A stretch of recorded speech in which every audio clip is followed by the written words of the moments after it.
Happy 3 points, lads. Saka, best winger in the league. Yeah, I saw a quote from Jamie O'Hara this week saying he's not world class, saying Yamal and Cole Palmer world class. Fair enough, you can say that. But why is it? Why is Saka the parameter for everyone these days? Every time someone is playing well, immediately Saka's name comes into the conversation. Saka has been doing this consistently for 2, 3 seasons now. Why has he not been getting his flowers? Okay, I get it. Saka is not your jinky winger that everybody loves. That he's just a very. You can tell that he didn't play in cages. He's been in the academy system for a long time. But when are we going to finally start admitting what Saka is? That he's a world class player. When Saka was first breaking through and he was still doing this, what we were being told was he hasn't done in the Champions League, PSG. He's doing it back. He's doing it back to back. When is this boy going to finally get his flowers? Saka is the best winger in the league for me. Well, I think firstly, in terms of the rotation, I felt like it was needed because obviously coming off the back of the Champions League game against PSG, I was thinking, all right, cool, like there's no need to run this team into the ground, especially given that there's an international break coming up as well. So he was right to rotate. I don't think that he was right in terms of playing the 3 defensive midfielders that he played. So it was Partey at right back, Jorginho as the holding midfielder, and Rice obviously was further forward. I just think it kind of just messed up the dynamics. As for Sterling and Gabriel Jesus in particular, because their minutes are going to be quite heavily relied upon, I do feel like for them, this is an opportunity missed. This is an opportunity missed for them to kind of like stamp their authority in terms of, right, like let's try and get some extra minutes in this side, because I didn't really see much from them moving forward. It just seems that Saka right now is the only one that is realistically like staking a claim to be right. Like, I am the starting winger and that's how it's going to be. Yeah, obviously Saka just doing Saka things. I think realistically Saka single-handedly won us the game himself because he got the interception to set up Havertz, set up Martinelli, scored his own goal. And it's like, I just think going into the international break, coming off a win like that, it only speaks volumes about the capabilities that we're capable of moving forward, because we still haven't got our full team back. Like, players still aren't fully fit, you can tell. Players still need to embed themselves into the system, Calafiori in particular. But I do want to give a special shout out to one player for Southampton, and we all know who it is, Tyler Dibling. That boy, what a player. What a player. I first knew of him when he was playing for Southampton in their FA Youth Cup team, who lost against West Ham in the semi-final when West Ham went on to pack in Arsenal at the Emirates. And even that day I said, yeah, this guy's a player still. And then obviously I think there was a clip of him scoring a hat-trick for, I think it was Southampton, same kind of finish. And you could just tell that moving forward, this guy was going to be a player. And he showed it. For me, you can't criticise the manager for rotation. Last season, all we were crying out for was to rotate the squad. We've come off the back of PSG at home. We've come off the back of big fixtures. If the manager cannot rotate players and the players that are stepped in can't rise their levels to what we were used to be seeing, that's on the players, not on the manager. There's players that came into the team yesterday that probably should be disappointed with their cameo. I was watching AFTV and I think it was Dan Potts. He said the biggest compliment you could probably give Arsenal right now is we might have outgrown Zinchenko and Jesus, just the same way that City did. I still love Jesus. Everyone here knows that I love Jesus. I still think there could be a player there, but I feel like that knee injury has finished him. I'll be honest with you. You can see, like, in himself, like, he's not really as confident as he used to be. He's looking very frustrated on the pitch. He's looking like he's forcing stuff. But when you play Havertz up top, we're just a different team.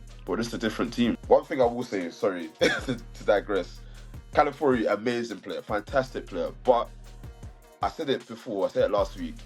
He's been getting cooked 1-on-1, and 1v1 was meant to be one of his strong attributes. But he's been getting cooked 1v1, so that's one to watch. I think even against Liverpool, I think I might play Timber left back. I think the way I see it, if it happened to me as a fanatic, of course man's gonna be outraged. But when I sit back and digest it, like, I'll give you an example. I watch a lot of NFL American football, innit? They throw flags on play when unsportsmanlike conduct that happens, innit? So if I throw the ball and it's in your vicinity and I do some foul play, they'll call a flag. But if I throw the ball and there's no chance of you getting it and I do a mad thing to you, they're going to air it because they're going to be like, you had no chance of winning that ball. So when Virgil's pulled my man, he's not getting the ball. You know what I'm saying? So if you want to have that as the rule of thumb and move that forward, where you have to look at the play, is there a chance this guy's getting to the ball or not? And that determines your outcome. I think that's the reason they didn't give as a penalty, which I think is fair. Because if he there's no ways even close to that, cool.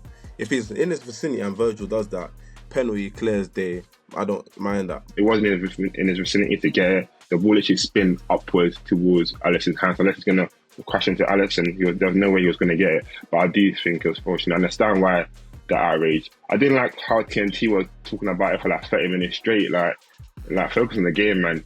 But anyways, with the game unbeaten at Selhurst Park still, I think the first half we really dominated. After the first 20 seconds when they scored, I think we dominated that first half. We just controlled the ball. They couldn't lay a glove on us, and we just kept the ball. I think where the game changed was when I think McAllister coming on at half time and putting Jones as a 6 and putting Szoboszlai on. I think should have put someone like Endo on, especially in someone like the game like this. We lost that because I don't know with Szoboszlai, he's not really much of I'm going to help the team control the ball. He gives you that little bit of engine that to help defensively, but he's not really on the controlling the ball. And honestly, when Palace brought on Mateta, it meant that they pushed us back like 10 yards, which means Eze and them lot could get into the game a bit more. But top of the league, it's been okay so far. I think obviously after international break is when it'll tell us where we really are. I think we've got the big games, we've got the Chelsea, we've got the Arsenal, big Champions League games as well. So yeah, so far it's been okay. If you ever expected anything from Spurs, you give your head a wobble. Postecoglou was saying it's going to be a very open game. We're not going to be conservative, blah, blah. It's going to be entertaining. Two teams that like to be open. Spurs went 2-0 up. They went 2-0 up and they lost 3-2. It's just who we are, mate. It's just who we are, mate. What do you think is the expectation for Spurs this season?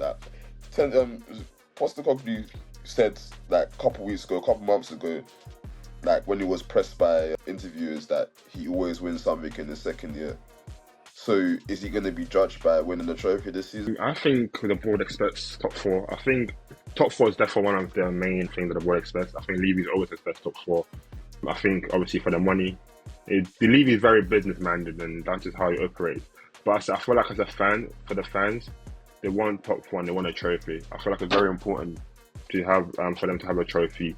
It's been like how many years now? Like 12, 13 years now. So yeah, I just think they need top 4 and a trophy, and I definitely think they need a trophy this year. You can't go that many years. This is your second season. You've implemented what you needed to implement your first season. Now you've got your players back now, the players that you wanted, and like they're playing the football that they want to play. So it's about time to actually see results. So yeah, like I literally after the United game, I tuned in, bro. Like Jota jumps, leaps up. It's going top corner, bro. Sanchez pulls out a worldie of a save. That could have been 2-1. But yeah, man, Chelsea, weird team, man. Who was it that said it a couple weeks ago? I think it was G1. They got cooked for it on TikTok. Calm down. Like, you know what I mean? It's not time, bro. It's not time yet. Man, listen. They can cook me all they want, yeah? I'll have the last laugh, yeah? When the time comes, I'm gonna, the chattings, everything, yeah? I'm a troll. Yeah, just wait. Everyone enjoy your weekends. Obviously, international break. No one likes to go into national break. Missing some Prem football. Hope you lot are well. Hope your loved ones are well. Kiss them on the forehead. Good night. Pray to God. And remember, Liverpool are top of the league. Just remember that.